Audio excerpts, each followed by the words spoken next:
Video like जरूर कर लीजिए और ऐसे वीडियो लगातार फ्री में पाने के लिए चैनल को तुरंत सब्सक्राइब कर लीजिए और बेल आइकन को जरूर टैप कर लीजिए ताकि आगे भी सारे वीडियो आपको मिलते रहे। यूट्यूब में फॉलो करते हैं तो प्लीज ये वाला फ्री टेलीग्राम चैनल जरूर ज्वाइन कर लीजिएगा। सारे नोटिफिकेशन सारे अपडेट यहीं पे आते हैं, ध्यान रखिए।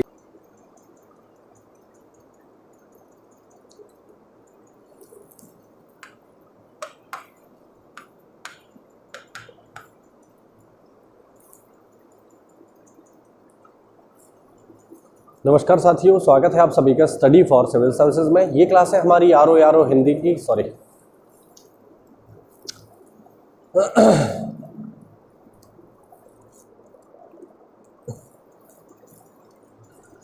नमस्कार साथियों, स्वागत है आप सभी का स्टडी फॉर सिविल सर्विसेज में। ये क्लास है हमारी बीईओ, पीसीएस और आरओ के लिए प्रीवियस ईयर क्वेश्चंस की, यानी हम जीएस का सेट यहाँ पर लगाते हैं। ये श्रृंखला बहुत ही इंपॉर्टेंट है क्योंकि यहाँ से आपको पेपर में काफ़ी इंपॉर्टेंट क्वेश्चंस देखने को मिलेंगे। तो चलिए बिना किसी देरी के जल्दी से हम इनको शुरू करते हैं और लगाना प्रारंभ करते हैं।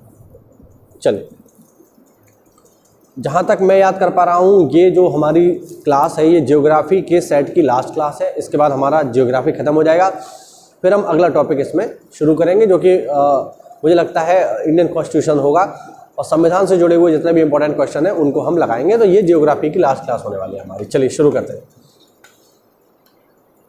एक तरफ दिया हुआ है लौह अयस्क क्षेत्र और दूसरी तरफ दिया हुआ है उनके उत्पादक क्षेत्र।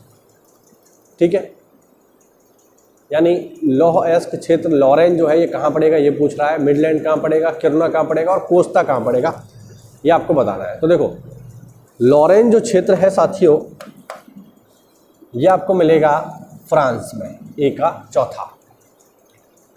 मिडलैंड की अगर मैं बात करूं तो ये आपको मिलेगा यूके में, यूनाइटेड किंगडम में। किरुना की मैं बात करूं तो किरुना आपको मिलता है साथियों स्वीडन में और कोस्टा क्षेत्र मिलेगा आपको कजाकिस्तान में। थोड़ा कजाकिस्तान के बारे में अगर मैं आपको बताऊं तो साथियों ध्यान रखना, कजाकिस्तान में यूरेनियम का सर्वाधिक उत्पादन होता है।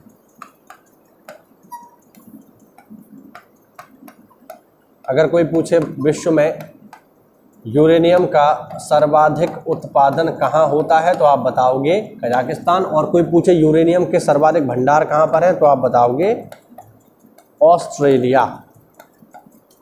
ठीक है, और यूरेनियम का इस्तेमाल हम कहाँ करते हैं? यूरेनियम का इस्तेमाल हम करते हैं परमाणु बम बनाने में, याद रखना। चलो बढ़ते हैं अगले प्रश्न की ओर। निम्न में से कौन सा कथन सही नहीं है? चार ऑप्शन है। ओसाका को पूर्व का मैनचेस्टर कहा जाता है।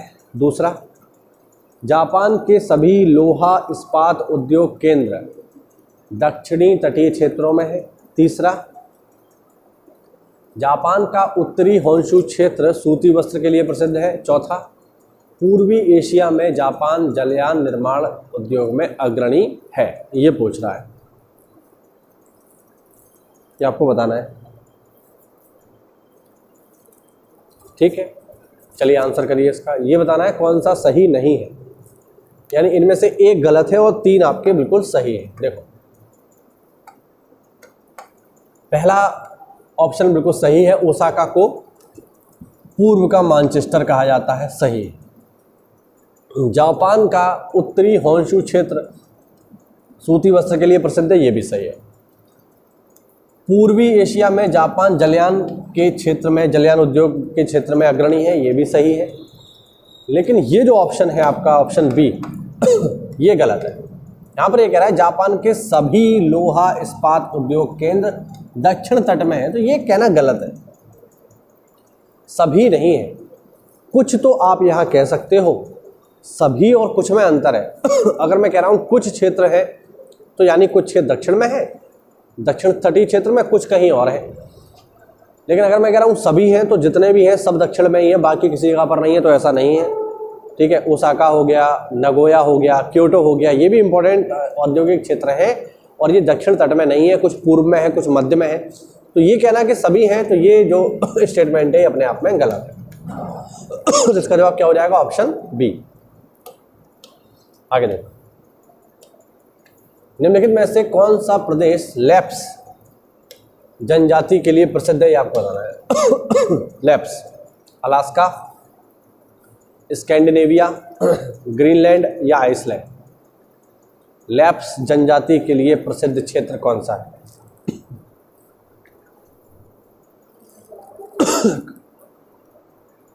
आंसर करते हैं इसका। याद रखेंगे इसका आंसर है स्कैंडिनेविया। स्कैंडिनेविया जो है ये क्षेत्र लैप्स जनजाति के लिए प्रसिद्ध है। ओके, निम्नलिखित में से कहां पर आर्द्र जलवायु का अनुभव होता है? हमें बताना है आर्द्र जलवायु का अनुभव कहां होगा, ये आंसर हमें करना है। ऑप्शन है अहमदाबाद, कोच्चि, लुधियाना या तेजपुर, यह हमें बताना है। ठीक, चलिए आंसर करते हैं इसका। आर्द्र जलवायु, आर्द्र जलवायु मतलब नमी युक्त। ठीक है, अहमदाबाद, कोच्चि, लुधियाना, तेजपुर। इसका जो सही जवाब होगा साथियों ये होगा ऑप्शन बी। अच्छा, इसमें हमें मिलान करना है, सॉरी, एक नहीं है, एक से अधिक आंसर होंगे इसके। ठीक है, चलिए ऑप्शन देखते हैं पहले, फिर आगे बढ़ेंगे। ऑप्शन क्या है हमारे पास, देखो। ओके, तो इसका जो सही जवाब होगा वो होगा कोच्चि। कोच्चि में तो है ही, इसके अलावा तेजपुर में भी आपको नमी युक्त जलवायु मिलेगी, यानी 2 और 4 हो जाएगा, क्योंकि इन इलाकों में समुद्र है। जिन इलाकों में समुद्र तट होता है वहाँ की जलवायु कैसी होती है? आर्द्र जलवायु होती है, नमी युक्त, उमस। ठीक, इसका जवाब क्या हो जाएगा? 2 और 4। इंडियन ब्यूरो ऑफ माइंस का मुख्यालय कहाँ पर है? ज़्यादा कुछ नहीं है इसमें, सीधे सीधे हमें इसका आंसर करना है। इंडियन ब्यूरो ऑफ माइंस का हेडक्वार्टर कहाँ पर है? तो भैया इंडियन ब्यूरो ऑफ माइंस का हेडक्वार्टर है नागपुर में, याद रखिएगा। कहाँ पर है? नागपुर। नागपुर में इंडियन ब्यूरो ऑफ माइंस का मुख्यालय है। सीधे सीधे याद रखना है, ज़्यादा कुछ नहीं है इसमें। चलिए आगे बढ़ते हैं। एक तरफ सूची फर्स्ट है, एक तरफ सूची सेकंड है। आपको सूची फर्स्ट से सूची सेकंड को मिलाना है। एक तरफ उद्योग है, एक तरफ केंद्र है और आपको आंसर करना है। देखो, ज़्यादा अगर इसमें आपको कुछ नहीं भी पता है तो कम से कम एक चीज़ ऐसी है जो आपको पता होगी ही। जैसे क्या? क्योंकि आप यूपी का ही जो एग्ज़ाम देने जा रहे हो, तो देखो ज़रा, आपको कुछ भी नहीं पता होगा तो ये पता होगा कि भदोही जो है वो कालीन के लिए फेमस है। ठीक है, तो डी का हो गया पहला। ठीक, अगर हम बात करें कनकीनारा की, तो कनकीनारा कहाँ मिलेगा आपको? कनकीनारा जो फेमस है ये है जूट के लिए, पश्चिम बंगाल में। ठीक है, विरुधनगर की मैं बात करूं तो विरुधनगर जो है सूती वस्त्र के लिए फेमस है। ठीक, और चन्नापट्टा ये काय के लिए फेमस है? ये फेमस है रेशम के लिए। इनमें कुछ और फैक्ट भी आप यहाँ देख लो जो आपको पता होने चाहिए। जैसे रेशम के लिए जो सबसे अग्रणी राज्य है भारत में वो है कर्नाटक। ठीक है, जूट में जो अग्रणी राज्य है भारत में वो है पश्चिम बंगाल।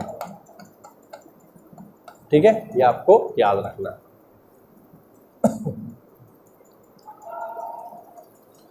निम्नलिखित में से कहाँ तेल शोधक कारखाना नहीं है, ये आपको बताना है। कोयाली, नूनमाटी, हटिया या बरौनी। देखो, कहाँ पर तेल शोधक कारखाना नहीं है? कोयाली, नूनमाटी, हटिया या बरौनी। सही आंसर जो है इसका वो है हटिया। हटिया में कोई भी तेल शोधन कारखाना नहीं है। कोयाली जो है ये गुजरात में है, ये गुजरात में पड़ेगा तेल शोधन कारखाना। नूनमाटी असम में पड़ेगा, असम, हाँ नूनमाटी असम में ही पड़ेगा। ठीक है, और बरौनी कहाँ पड़ेगा? बरौनी पड़ेगा बिहार में। इस स्थान पर कोई भी तेल शोधन कारखाना नहीं है, याद रखना। भारत के 2 शीर्षस्थ बॉक्साइट उत्पादक राज्य कौन से हैं? सबसे ज़्यादा बॉक्साइट का प्रोडक्शन कहाँ होता है, ये आपको बताना है, सीधे सीधे आंसर करना है, ज़्यादा कुछ नहीं है इसमें। भारत के 2 शीर्षस्थ बॉक्साइट उत्पादक राज्य हैं गुजरात और ओडिशा। ये मैं आपको बता दूं, ये 2021 के हिसाब से हैं। 2023 में डेटा का हेरफेर हो सकता है, संभव हो सकता है कि हमारा ओडिशा पहले नंबर पे हो और गुजरात दूसरे या तीसरे नंबर पे हो। ठीक है, मैं आपको पहले ही इसके बारे में आगाह कर दूं। चलिए, कार्यान्वित किए जा रहे राष्ट्रीय राजमार्ग विकास परियोजना के उत्तर दक्षिण तथा पूर्व पश्चिम गलियारे कहाँ मिलते हैं? उत्तर दक्षिण तथा पूर्व पश्चिम गलियारे कहाँ मिलेंगे ये आपको बताना है, सीधे सीधे आंसर करना है, ज़्यादा कुछ नहीं है इसमें। कानपुर, लखनऊ, झांसी और वाराणसी। तो सीधे सीधे आंसर बताता हूँ इसका आंसर है साथियों झांसी। ठीक है, झांसी में ही उत्तर दक्षिण, ठीक है, और पूर्व पश्चिम गलियारा यानी ईस्ट वेस्ट और नॉर्थ साउथ कॉरिडोर आपस में मिल जाते हैं। ठीक है, महत्वपूर्ण है ये। कहाँ पर मिलेंगे? झांसी में। काफी इंपॉर्टेंट प्रश्न। चलिए आगे बढ़ते हैं।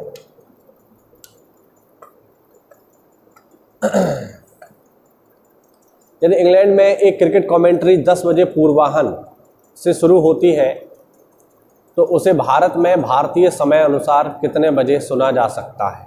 ज़्यादा कुछ नहीं है, सीधे सीधे फैक्ट है। आपको अगर कॉन्सेप्ट क्लियर है तो आप इस सवाल को कर ले जाओगे।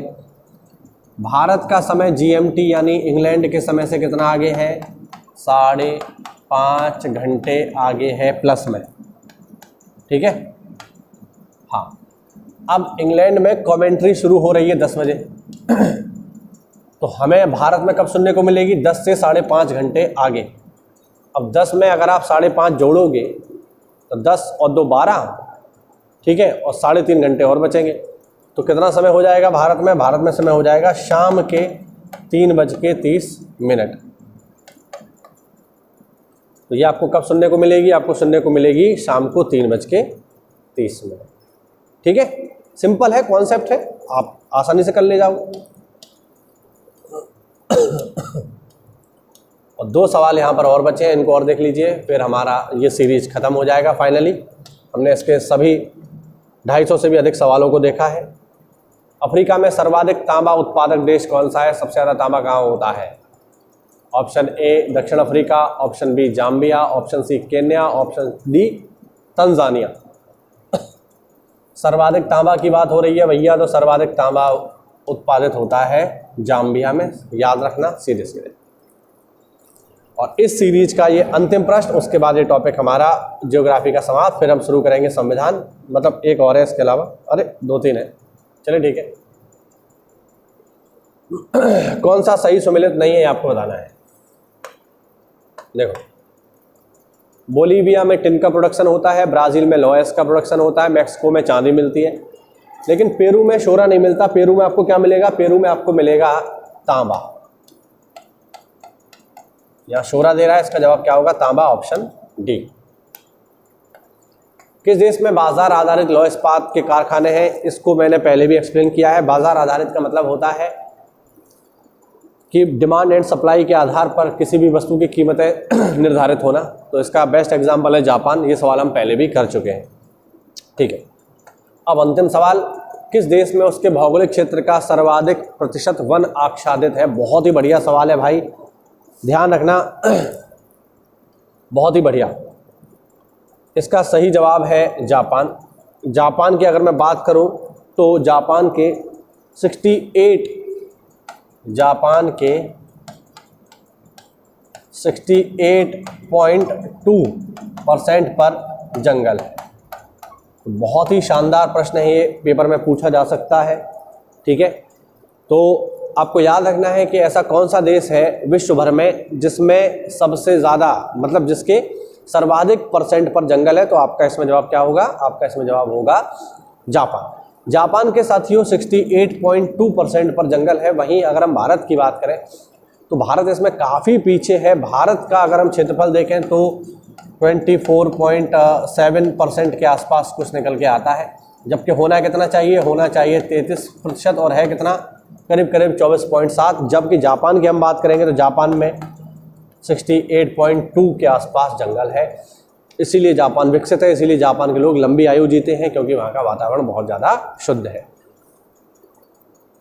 इसी के साथ ये श्रृंखला हुई हमारी यहाँ पर समाप्त। अब जो अगली श्रृंखला होगी हमारी वो होगी संविधान की। तो जिस तरीके से हमने ज्योग्राफी के एक एक सवाल को फुल डिटेल में एनालाइज किया, पढ़ा, समझा, जाना, एक एक ऑप्शन की हमने व्याख्या करी, वैसे ही हम संविधान की भी करेंगे।